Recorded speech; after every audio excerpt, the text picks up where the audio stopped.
পশ্চিমবঙ্গ সরকারের অন্যতম গুরুত্বপূর্ণ সামাজিক উদ্যোগ হল যুবশ্রী প্রকল্প, যার মাধ্যমে রাজ্যের বেকার যুবক যুবতীদের আর্থিক সহায়তা প্রদান করা হয়। পশ্চিমবঙ্গ শ্রম দপ্তরের দ্বারা পরিচালিত এই প্রকল্পের মূল লক্ষ্য হল বেকার যুবসমাজকে মাসিক ১৫০০ টাকা আর্থিক সহায়তা প্রদান করা, যা সাধারণভাবে বেকার ভাতা নামে পরিচিত। সম্প্রতি পশ্চিমবঙ্গ সরকার এমপ্লয়মেন্ট ব্যাংকের অফিসিয়াল ওয়েবসাইটে এই প্রকল্পের অধীনে নতুন একটি ওয়েটিং লিস্ট প্রকাশ করেছে। এই তালিকায় রাজ্যের সমস্ত জেলার প্রতিটি সাব ডিভিশনের হাজার হাজার বেকার যুবক যুবতীর নাম রয়েছে।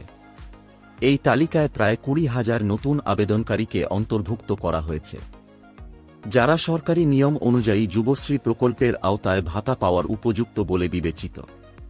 কিন্তু শুধুমাত্র তালিকায় নাম থাকলেই ভাতা পাওয়া যাবে না। মাসে মাসে ১,৫০০ টাকা পাওয়ার জন্য যাদের নাম এই তালিকায় রয়েছে তাদেরকে অনলাইনে এনএক্সার 1 জমা করতে হবে এবং নিজের ব্যাংক অ্যাকাউন্ট অ্যাড করতে হবে। এই ভিডিওতে এটাই দেখাবো যে কিভাবে এনএক্সার 1 জমা দেবেন। স্টেপ বাই স্টেপ পুরো প্রসেস দেখাবো, তাই ভিডিওটি শুরু থেকে শেষ পর্যন্ত দেখবেন। তবে চলুন ভিডিওটি শুরু করা যাক। প্রথমে গুগল ওপেন করে টাইপ করবেন এমপ্লয়মেন্ট ব্যাংক।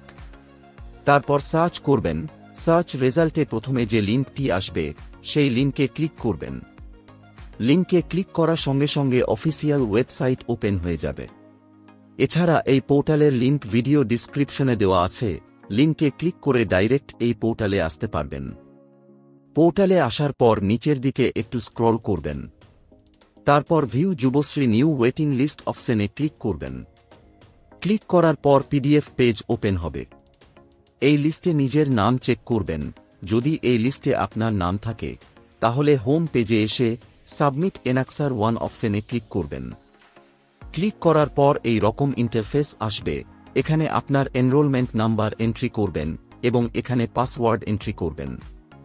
তারপর ওটিপির ঘরে ওটিপি এন্ট্রি করবেন। ওটিপি আপনার রেজিস্টার মোবাইলে আগে থেকে পেয়ে যাবেন।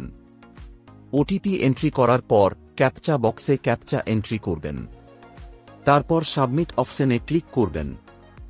সাবমিটে ক্লিক করার পর আপনার নাম এবং বাবার নাম শো হবে। এখানে 3টি অপশন পাবেন। আপনি যদি আজ পর্যন্ত বেকার থেকে থাকেন তাহলে প্রথমের অপশনটাতে ইয়েস সিলেক্ট করবেন। 2 নাম্বার অপশনটাতে বলছে আপনি কি অতীতে কোনো সরকারি আর্থিক সহায়তা পেয়েছিলেন, এটাকে নো সিলেক্ট করবেন। 3 নাম্বার অপশনে বলছে আপনার পরিবারের অন্য কোনো সদস্য এই প্রকল্পের সুবিধা পেয়েছে, এটাকেও নো সিলেক্ট করবেন। তারপর এখানে বেনিফিশিয়ার আধার নাম্বার এন্ট্রি করবেন। আধার নাম্বার এন্ট্রি করার পর এখানে ব্যাংক সিলেক্ট করবেন। ব্যাংক সিলেক্ট করার পর আইএফএসসি কোড সিলেক্ট করবেন। তারপর এখানে ব্যাংক অ্যাকাউন্ট নাম্বার এন্ট্রি করবেন। সমস্ত কিছু এন্ট্রি করার পর এন্ট্রি করা ইনফরমেশন ভালো করে চেক করবেন। তারপর ডিক্লারেশনে টিক মার্ক দিয়ে সাবমিট অপশনে ক্লিক করবেন। সাবমিটে ক্লিক করার পর এই রকম একটা অ্যাকনোলজমেন্ট কপি জেনারেট হয়ে যাবে। এটাকে প্রিন্ট আউট করে নেবেন। তারপর আবার গুগলে এসে টাইপ করবেন এমপ্লয়মেন্ট ব্যাংক এনএক্সার 2, তারপর সার্চ করবেন। সার্চ রেজাল্টে প্রথম যে লিঙ্কটা আসবে সেই লিঙ্কে ক্লিক করলেই এনএক্সার 2 ডাউনলোড হয়ে যাবে। তারপর এটাকে প্রিন্ট আউট করে নেবেন। তারপর নোটিশে উল্লেখিত নির্দিষ্ট তারিখের মধ্যে সমস্ত ডকুমেন্টস এমপ্লয়মেন্ট অফিসে জমা দেবেন।